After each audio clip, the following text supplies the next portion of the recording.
बिस्मिल्लाहिर्रहमानिर्रहीम। पेशावर मीडिया में फिर आपका मशकूर हूँ कि आपके साथ मेरा पिछले 5 साल से एक दोस्ती वाला ताल्लुक़ बन गया है। यहाँ मैं नेब भी भुगता हूँ और दहशतगर्दी भी भुगता हूँ, मगर आज इस केस के लिए आया हूँ। पीटीआई के जो हमारे सूबाई सदर हैं, उनका नाम है आज़म सन ऑफ मोहम्मद यूसुफ। वो पहले NA 15 से उन्होंने नेशनल असम्बली के लिए अप्लाई किया। चूँकि अल्लाह के फजलो करम से मैंने भी अप्लाई किया हुआ था और मैंने उनको, हमारे वकला जहांगीर साहब थे, बैरिस्टर जहांगीर साहब थे, हमने अदालत में साबित किया कि ये शख्स छुपा हुआ है और जो अस्टाम इसने लिया है ये किसी और के नाम पे लिया है। अस्टाम फरोश कहता है कि जबरान ने लिया है, अटेस्ट करने वाला कहता है वो खुद आया है। हर एक साइन दूसरे साइन से मुख्तलिफ था और वहाँ पे लिखा हुआ था कि मेरे ख़िलाफ़ कोई केस है क्रिमिनल, तो उसने कहा नहीं मेरे ख़िलाफ़ तो कोई नहीं। उस बुनियाद पे RO ने उनको फारग किया। फिर ये एबटाबाद हाई कोर्ट में गए, वहाँ से भी ये नाअहल हो गए। फिर पेशावर में आए। पेशावर में जब इन्होंने देखा कि यहाँ से भी नाअहल हो रहा हूँ हो ही गए नाअहल, जो हमारे पास ऑर्डर है। फिर मौसूफ चले गए सेनेट के लिए। जब सेनेट का इलेक्शन आया तो उसमें इन्होंने कुछ केसेस की ज़मानतें करवाई, उसमें टेक्नोक्रेट्स पे चले गए और जनरल सीट पे। और अल्लाह के फजलो करम से टेक्नोक्रेट्स से ये नॉकआउट हो गए कि हमने साबित किया कि ये टेक्नोक्रेट नहीं है। इसलिए इनके पास एक लॉ की डिग्री है मगर इन्होंने प्रैक्टिस नहीं की। वो लॉ की डिग्री तो अगर मैं कहूँ जी मैं कमीशन ऑफिसर हूँ और मुझे पेशावर में अब ब्रिगेड कमांडर लगा दो, ऐसे तो नहीं होता। उसके लिए तो एक तरीका है, उसके लिए कमीशन ऑफिसर बनना पड़ता है, फिर इम्तिहानात पास करने पड़ते हैं, रिपोर्ट्स लेनी पड़ती है, कोर्सेज करने पड़ते हैं, सियाचिन ग्लेशियर पे जाना पड़ता है, ज़रब हज़्ब करना पड़ता है, फिर जाके कहीं बोर्ड में अपीयर हो के बंदा ब्रिगेडियर बनता है। ये कहते हैं मैंने लॉ किया हुआ है तो लिहाजा मुझे टेक्नोक्रेट पे ले आए। अदालत ने उड़ा के रख दिया। 1993 में इन्होंने इलेक्शन लड़ा, उधर कहीं इन्होंने मेंशन नहीं किया कि मैं अमेरिका के अंदर लॉ प्रैक्टिस करता हूँ, वहाँ बिजनेस लिखा। 97 में इन्होंने इलेक्शन किया, वहाँ भी लिखा बिजनेस करता हूँ। और इतना बड़ा अपना प्रोफाइल दिया, अल्लाह इनको और दे। लॉ प्रैक्टिस वाला तो बेचारा मुश्किल से यहाँ से पेट्रोल डिफेंस और डिफेंस से इधर तक अयाताबाद, बच्चे स्कूल अदालत, यही होता है। क्यों जी? इन्होंने बिलियंस ऑफ रुपीस का बताया। फिर हमने बताया कि जी इन्होंने एक सैलाब आया था, उसमें इन्होंने एक चेक दिया। वो कोर कमांडर पेशावर ने जब वो चेक देखा तो उन्होंने कहा ये तो झूठ है। बैंक में गए, उन्होंने कहा इस तरह का चेक ही नहीं होता। कोर कमांडर के ऑर्डर पर DC मानसर ने FIR करवा दी। अब इनको हम कहते हैं कि आप अमेरिका जाएं, वहाँ नहीं जा सकते क्योंकि चेस बैंक ने इन्हें तलाश गुमशुदा पे रखा हुआ है। आज वो हमारे सेनेट में आ गए। यार ये सेनेट ऑफ पाकिस्तान है, खुदा के लिए जमातों को चाहिए। मैं अपनी जमात को भी कहता हूँ, मैं JUI को भी कहता हूँ, मैं तमाम जमातों को कहता हूँ, एक अपर हाउस है, दुनिया में देख रही होती है। और सेनेट में कम से कम वो लोग लेके जाएं, हर जगह वो लोग लेके जाएं जो पाकिस्तान के लिए नेक नामी हो। जब अमेरिकन इनको देखते हैं कहते हैं ये तो वो बंदा जो हमें मतलूब है। ये सोर्स ऑफ एम्बैरसमेंट है सेनेट के लिए। इसलिए हमने रोकने की कोशिश की कि पढ़े लिखे लोग आएँ। टेक्नोक्रेट्स ये लोग हैं जिन्होंने किताबें PhD लिख लिख के यहाँ तक पहुँचे। कभी वो जनरल सीट पे आ जाते हैं, कभी वो टेक्नोक्रेट्स पे।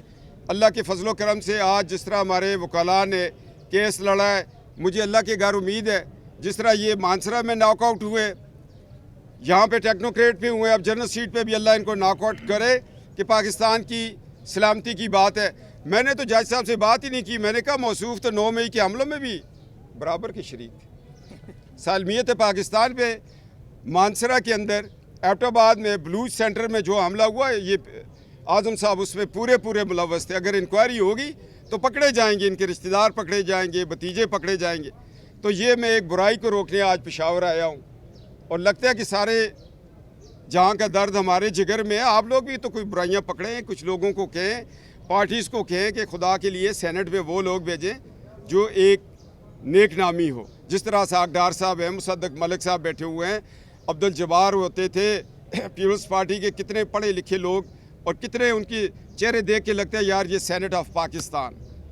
تو اس لیے آج ہم آئے کیس کر رہے ہیں, اللہ مدد کرے گا, سپریم کورٹ آف پاکستان تک جائیں گے. آخر ایک ہم نے ذمہ لے لیا ہے, برائی کو روکیں گے انشاءاللہ. یہ بتائیے گا کیپٹن صاحب, پی ایم ایل کی جانب سے بھی خیبر پختونخوا اسمبلی میں ایسے لوگوں کو ٹکٹ جاری کیا گیا تھا جن پر کافی اعتراض تھا, تو اس حوالے سے کوئی پارٹی کوئی ڈیسیژن لے رہی ہے؟ پارٹی نہیں, آپ ان کو کہیں کہ عدالت میں آ جائیں, عدالتیں کھلی ہیں, عدالت جو فیصلہ کرے گی پارٹی اس کو تسلیم کرے گی. پارٹی ہے, کوئی جمہوری نظام ہے, کوئی عدالت تو نہیں ہے کہ آنے والے کو ہم پڑھ جائیں ادھر آؤ نا ذرا تمہاری پہلے انکوائری کروائیں سب انسپیکٹر سے. یہ جائے عدالت سے فیصلہ لے, ہم اس کو آن کریں گے. آگے جی, کسی ایک کا نام بتا دیں جی, تاکہ شام کو وہ آپ کو فون کرے کہ بھائی میں تو کلین بندہ ہوں, مجھے آپ نے کیوں کہا؟ نہیں مجھے تو نہیں پتا, کوئی اور سوال کرے نا. دھوپ میں بٹھایا ہے تو اب کام تو پورا ہونا. جا رہے ہیں زیادہ دھوپ میں آپ نہ بیٹھیں, روزہ بھی ہے اور بھائی ہم تو پیدا ہوئے تو فوج میں, دھوپ میں نکلے باہر. یہ بتا دیں مستقبل کیا نظر آ رہا ہے؟ یہ مہازارائی چل رہی ہے, خیبر پختونخوا پہلے ہی اتنی مشکلات میں پھنسا رہا, دہشت گردی میں فرنٹ لائن صوبہ رہا, اب ایک طرف یہ مہازارائی آ گئی ہے, یہ سوال ہے نا. بیڑا غرق ہو رہا ہے سب. جی, عوام نے تو اپنا بیڑا خود غرق کیا ہے. پچھلے 15 سال سے نئے لوگوں کو آپ نے حکومت دی ہوئی ہے. 1100 ارب روپیہ عوام کا قرضہ ہو گیا, صحت کارڈ میں پیسہ کھا گئے. کالا ڈاکہ کی گندم یہاں سے جائے اور وہ عیسائی اس کی ہو کسی اور جگہ پر. تو جب کرپٹ لوگوں کو آپ اقتدار دیں گے تو پھر عوام کا بیڑا تو چپے ہو جائے گا نا. 1100 ارب روپیہ کون اتارے گا؟ ابھی مجھے ان لوگوں نے کہا کہ جی یہاں پر ٹرین چل رہی ہے. میں کہا وہ جو چلانے والی چیز تھی وہ تو جل رہی ہے. میرے بھائیوں, بات یہ ہے کہ ہمیں بھی چاہیے ووٹ دینے سے پہلے استخارہ کیا کریں کہ یا اللہ کون پاکستانی ہے, کس کو ووٹ دینا ہے, کس کو نہیں دینا. آپ نے 10 سال عذاب میں گزارے, 5 آپ اور گزاریں گے. یہ جو ابھی پی ٹی آئی کی گورنمنٹ بنی ہے, میں تو کہتا ہوں ہماری قوم کا سب سے بڑا مجرم جو ہے نا وہ ثاقب نثار ہے اور پاناما کے 5 جج ہیں. بس ان 5 ججوں کو عدالتی کٹیڑوں میں لائے, ان سے پوچھے کہ بھائی چلتا پھرتا پاکستان تھا, 60 روپے پہ پیٹرول مل رہا تھا, 105 پہ ڈالر تھا, سی پیک بن رہا تھا, اندھیرے چھٹ گئے تھے, بادشاہ بن رہا تھا, دیامر بن رہا تھا, خوشحالی آ رہی تھی. پشاور سے لے کے ڈیرہ غازی خان تک موٹر وے بن رہی تھی. پشاور سے لے کے لنڈی کوتل سے لے کے تو کراچی تک موٹر وے بن رہی تھی. اس کے بعد کرک سے لے کر کالا باغ تک موٹر وے ڈیزائن میں تھی. تو یہ 5 ججوں نے جنرل باجوہ اور جنرل فیض حمید کی ماں پر کیوں غلط فیصلہ دیا؟ جنرل باجوہ نے اس لیے غلط فیصلہ دلوایا کہ نواز شریف تو مجھے ایکسٹینشن نہیں دے گا, عمران دے دے گا. اور فیض حمید نے الیکشن اس لیے چوری کیا, اس نے کہا باجوے کے بعد میں چیف آف آرمی اسٹاف بن جاؤں گا. یہ چھپا چھپائی کی گیم نے پاکستان کو ڈبو دیا. اور جب تک یہ 5 غدار ریاست, میں دوبارہ کہتا ہوں غدار ریاست ججوں کو سزا نہیں ہوگی تو یہ صوبہ پھر ہمارا 2200 ارب تک پہنچ جائے گا مقروض ہو کے. اور جی جرت ہے تو چلا دینا بھائی.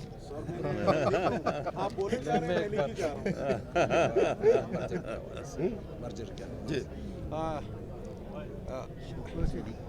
بسم اللہ الرحمن الرحیم. سب سے پہلے میں بھی آپ سب میڈیا والوں کا شکریہ ادا کرتا ہوں. پاکستان مسلم لیگ نون کی اس ملک کے لیے جو خدمت ہے وہ کسی سے چھپا ہوا نہیں ہے. اگر وہ آپ ڈیولپمنٹ کے حوالے سے دیں گے, اگر وہ حق دینے کے حوالے سے آپ دیکھیں, ہمارا یہ پورا بیلٹ یہ خان سے لے کر چترال تک, اس بیلٹ کے اوپر ایک علاقہ غیر ہوتا تھا, اور وہ صرف وہ لوگوں کے لیے, علاقہ غیر والوں کے لیے مسئلہ نہیں ہوتا تھا, وہ پورے اس صوبے کے لیے مسئلہ ہوتا تھا. آج الحمدللہ اس کا فائدہ ہمیں یہ مل رہا ہے کہ ابھی آپ دیکھیں 50% FIR اس صوبے میں کم ہو گئے. جو 2018 میں تھا, 2023 میں دیکھیں تو وہ 50% FIR کم ہو گئے. وہ کس کی حکومت میں ہوا ہے اور کس کی وجہ سے ہوا؟ یہ گورنر صاحب بیٹھا تھا اور الحمدللہ یہ پاکستان مسلم لیگ نون کی حکومت میں ہوا ہے. اور یہ احسان ہمارے اوپر, خیبر پختونخوا کی قوموں کے اوپر اور عوام کے اوپر پاکستان مسلم لیگ نون نے کیا ہے. اسی طرح کچھ مفاد پرست افغانستان اور پاکستان کا جو بارڈر ہوتا تھا جس کو کہتے تھے ڈیویڈ لائن, اور اس پر پچھلے 72 سالوں میں مفاد حاصل کرتے تھے. یہاں ہمارے عوام और हमें यही कहा जाता था कि लर और बर। अभी लर और बर का और उस बॉर्डर फेंसिंग का फ़ायदा आपने देख लिया कि जो दहशतगर्द वो भेज रहे थे, पाकिस्तान ने अपनी जो भी उनको ज़रूरत डिमांड था और जो भी उनको ज़रूरत था कि जहाँ पर वो दहशतगर्द छुपे हुए अफ़गानिस्तान में जाकर उन्होंने उसके ऊपर एयर अटैक करके ख़त्म कर दिया। कोई मसला नहीं बना। अगर ये बॉर्डर फेंसिंग न होता तो आज अफ़गानिस्तान और पाकिस्तान का किस हद तक मसला बन जाता। आज अगर कहा जाता है कि अफ़गानियों को हमने निकालना है, तो क्यों कहा जाता है? इसलिए कहा जाता है कि अफ़गानिस्तान अफ़गानिस्तान हो गया, पाकिस्तान पाकिस्तान हो गया। ये किसकी हुकूमत में हुआ है? ये पाकिस्तान मुस्लिम लीग नून की हुकूमत में हुआ है। पाकिस्तान मुस्लिम लीग नून ने जितना एहसान हमारे खैबर पख्तूनख्वा के अवाम पर किया है, मेरे ख्याल में आज तक पिछले 75 सालों में किसी पार्टी इन्होंने भी ने 8 हमारे फरवरी को लिए बड़ा एहसान किया है। हमारे लिए जो है इतना काम नहीं किया, ना हमें ना हमारे नस्लों को महफूज किया है।